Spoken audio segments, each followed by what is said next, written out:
Vamos a hablar de cáncer de colon y de inestabilidad de microsatélites. Primero que todo, analicemos qué es un microsatélite. Un microsatélite es una SSR, una Simple Sequence Repeat, una secuencia repetitiva simple de ADN en las que un fragmento se repite de manera consecutiva.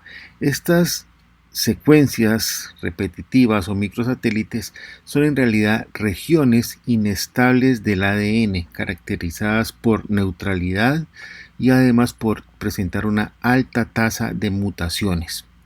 Existe un sistema de reparación de esas mutaciones llamado el MMR, conocido como el sistema de reparación de apareamientos erróneos o mismatch repair. Este sistema tiene mucho que ver en el desarrollo de cáncer de colon, sobre todo en algunos tipos de cáncer de colon esporádico y en el desarrollo de cáncer colorectal hereditario no polipósico, por lo cual estos dos tipos de cáncer se consideran relacionados a lo que llamamos una MSI o inestabilidad microsatelital. Las mutaciones somáticas manifestadas por disminuciones o aumentos en la longitud de los microsatélites en el ADN tumoral son las llamadas inestabilidades microsatelitales.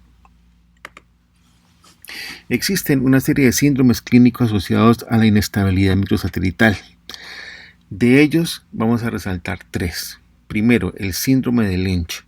El síndrome de Lynch consiste en una alteración de origen autosómico dominante que corresponde al 2 o 3% de todos los cánceres de colon. Más o menos está presente en el 50 o 90%, del 50 al 90% de todos los carcinomas de colon hereditarios no polipósicos, o sea, sin presencia de pólipos. Y para que uno hable de un síndrome de Lynch debe haber al menos una mutación en uno de los genes que hacen parte del Mismatch Repair System, el MMR. 78% de los pacientes con síndrome de Lynch van a presentar cáncer colorectal antes de los 42 años y además pueden presentar cáncer en otros sitios, entre ellos ovario, endometrio, estómago y en la vía biliar. En el colon, pacientes con síndrome de Lynch presentan entre 60 y 80% las neoplasias localizadas en el colon del lado derecho, y esos carcinomas tienen como característica la producción de moco, por lo tanto son tumores que presentan células en patrón de anillo de sello. Otro síndrome asociado a inestabilidad microsatelital es el síndrome de Muir-Torre, en el cual también encontramos una herencia autosómica dominante y se caracteriza por la presencia simultánea de tumores en glándulas sebáceas, en la región cutánea, y además carcinoma de colon. Estos pacientes con síndrome de Muir-Torre tienen mutaciones en los genes MSH2 y MSH6. El síndrome de Turcot es una patología hereditaria caracterizada por la presencia de tumores cerebrales y cáncer de colon.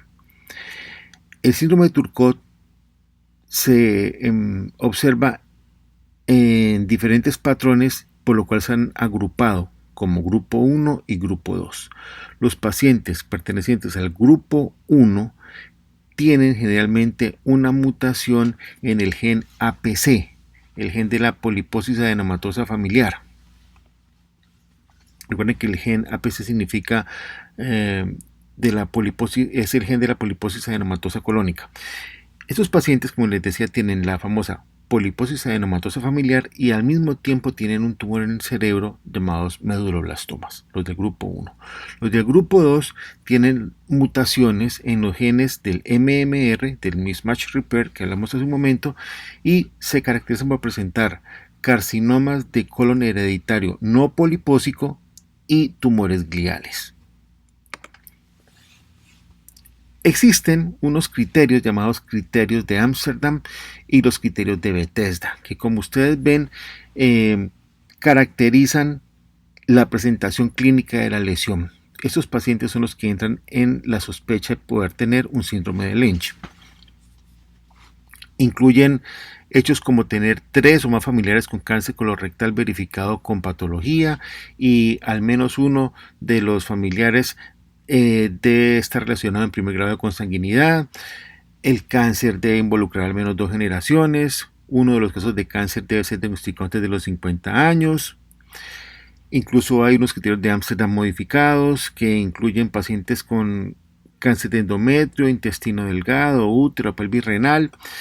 Y los criterios de Bethesda son aún más exigentes, pero teniendo en cuenta las consecuencias y la severidad del cáncer de colon, la recomendación diagnóstica, al menos desde el punto de vista diagnóstico en patología, es no tener en consideración estos criterios, sobre todo para hacer el análisis inmunohistoquímico, el cual es relativamente económico y tiene una relación costo-beneficio alta. Por lo tanto, desde el punto de vista de patología, histopatológico, los criterios de Ámsterdam no se tienen en cuenta. Y no se tienen en cuenta ¿por qué? Porque alrededor del 21% de los pacientes con inestabilidad microsatelital no cumplen con los criterios de Ámsterdam ni de Bethesda. Por lo tanto, la indicación más correcta es no tener en cuenta para el estudio histopatológico ambos criterios y proceder a toda muestra con cáncer de colon a hacerle un análisis inmunohistoquímico. La inestabilidad microsatelital consiste en alteración en 4 genes. Los genes son el MLH1, el PMS2, el MSH2 y el MSH6. Esos genes son los encargados de hacer la reparación en los errores de coincidencia del ADN. Cuando tenemos defectos en el MMR, las regiones de microsatélites durante la síntesis del ADN no experimentan reparación, lo que lleva al desarrollo de la inestabilidad microsatelital, conocida como MSI. La inestabilidad microsatelital, entonces, como pueden inferirlo, es una de las vías implicadas en la carcinogénesis del adenocarcinoma colorectal. Por lo tanto, cuando tenemos un carcinoma de colon y recto con inestabilidad microsatelital, le llamamos cáncer colorectal microsatélite inestable o MMR deficiente. Recuerden, cuando tenemos un cáncer de colon que tenga inestabilidad microsatelital, le llamamos carcinoma colorectal microsatélite inestable o carcinoma colorectal MMR deficiente. Ambos términos son análogos y son válidos. 10 al 15% de todos los casos de cáncer de colon son microsatélites inestables o MMR deficientes. Uno puede hablar de una inestabilidad microsatelital con que solo uno de los 4 genes que nombré estén afectados. Entonces recuerden, con uno solo de los 4 están afectados. Y la forma más económica, rápida y viable de evaluar la inestabilidad microsatelital hoy día es mediante análisis de inmunohistoquímica. Vamos a entender cómo funciona el sistema MMR, el sistema de Mismatch Repair. Normalmente, el gen MLH1 es necesario para que funcione el gen PMS2. Igual pasa con el gen MSH2, el cual es necesario para la función del gen MSH6. Por lo tanto, una alteración en el MLH1, una delección, una pérdida, una mutación en ese gen va a afectar al PMS2 y lo mismo va a pasar entre el MSH2 y el MSH6. El sistema MMR está controlado fundamentalmente por esas 4 proteínas: MLH1, MSH2, MSH6 y PMS2. Y entre ellas forman complejos entre sí. El complejo más abundante de las 4 proteínas es el que se forma entre MSH2 y MSH6.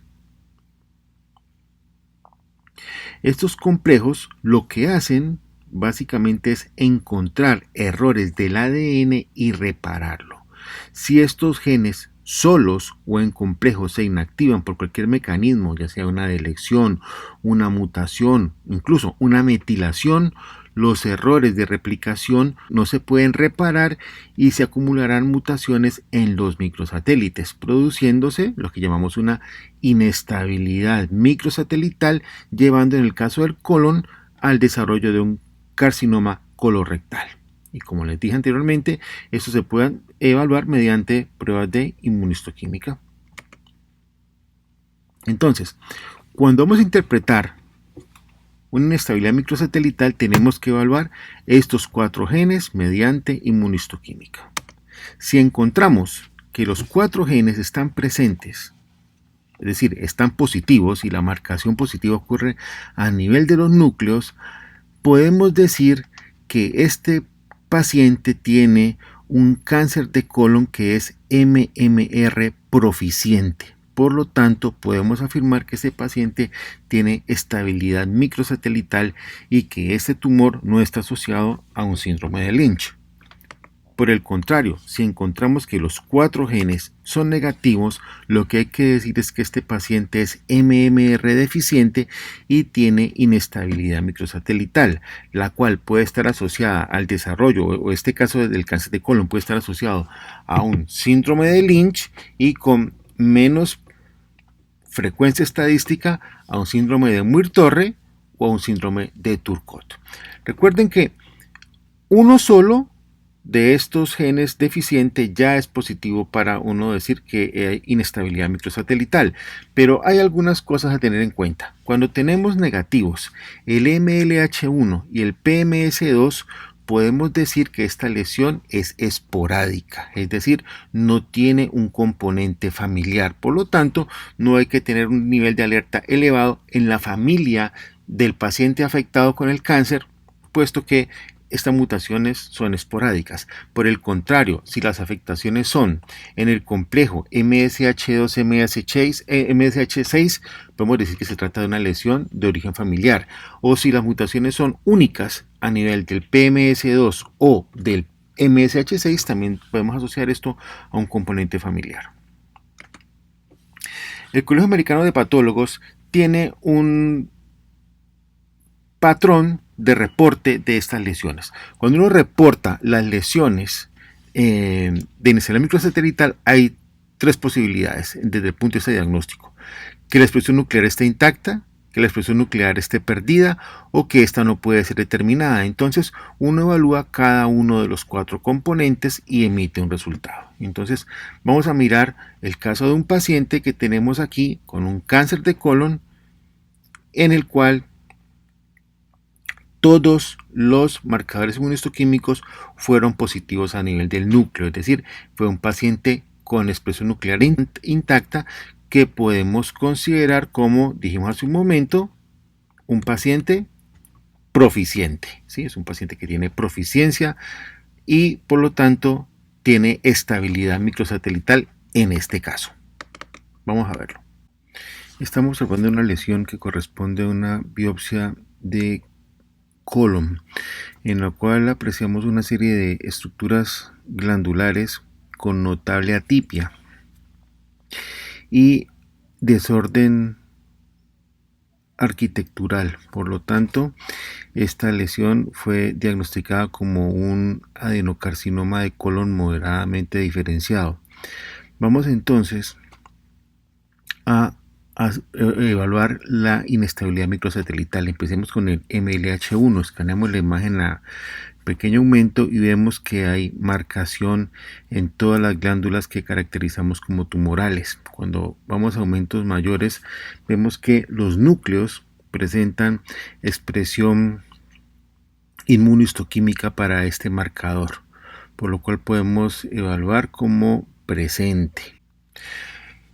Este paciente vimos que tenía la expresión nuclear intacta para el MLH1, entonces lo marcamos ahí. Vamos ahora con el MSH2.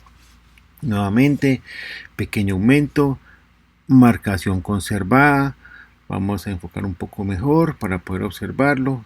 A lo largo de toda la muestra se observa expresión del marcador.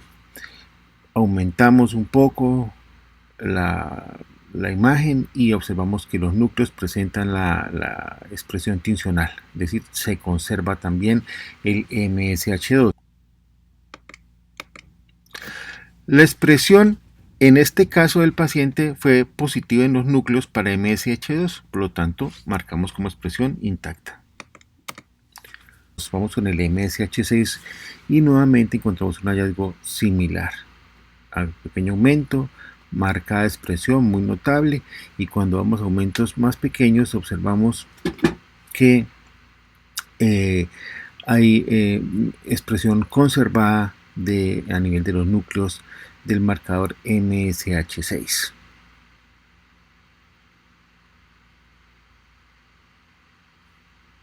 Continuamos escaneando la lámina y la expresión es fuerte y continua a través de todos los núcleos de las glándulas neoplásicas de este tumor. Tenemos una situación idéntica a los dos marcadores anteriores con el MSH6, por lo tanto lo marcamos como expresión intacta. Vamos ahora con el PMS2. Nuevamente escaneamos la lámina rápidamente, observamos expresión generalizada desde el pequeño aumento. Cuando aumentamos la imagen, observamos nuevamente expresión a nivel de los núcleos, por lo tanto podemos considerar que este marcador está conservado en este espécimen. Vemos que hay marcación plena a nivel de todos los núcleos. Nuevamente más núcleos, todos expresan el marcador, por lo tanto la expresión está conservada en este caso. Con el PMS2 tenemos la misma situación, entonces lo marcamos como intacto. En el diagnóstico, entonces, este es un paciente que no tiene pérdida de la expresión nuclear de las proteínas del MMR, por lo tanto no tenemos evidencia de una deficiencia en los mecanismos de reparación, y hay una muy baja probabilidad de que este paciente tenga una inestabilidad microsatelital, lo cual constituye una noticia relativamente positiva. Aparte de eso, estos marcadores, siendo estables, tienen un valor teranóstico importante, lo cual ayuda al paciente desde el punto de vista pronóstico. Esto era lo que vamos a ver en esta corta sesión acerca de inestabilidad microsatelital. Muchas gracias.